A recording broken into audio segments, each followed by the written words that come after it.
Dihantam badai penderitaan, bisa jadi kita kuat, tapi saat berhadapan dengan pujian, malah berujung kehancuran.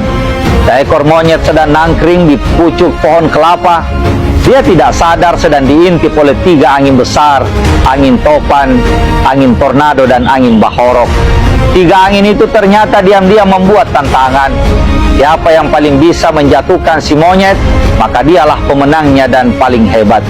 Angin topan bilang dia cuma perlu waktu 45 detik.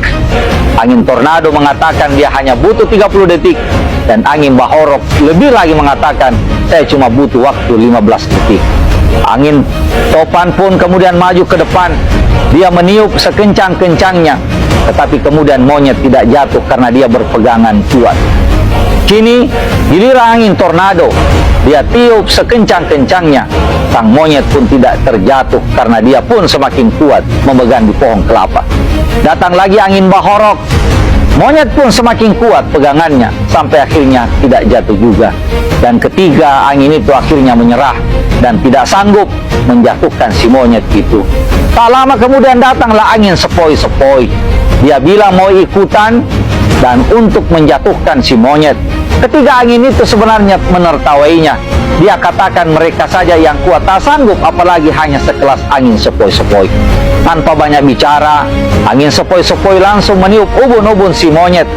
Tentu dengan penuh kelembutan, hembusan angin itu membuat matanya mulai sayu.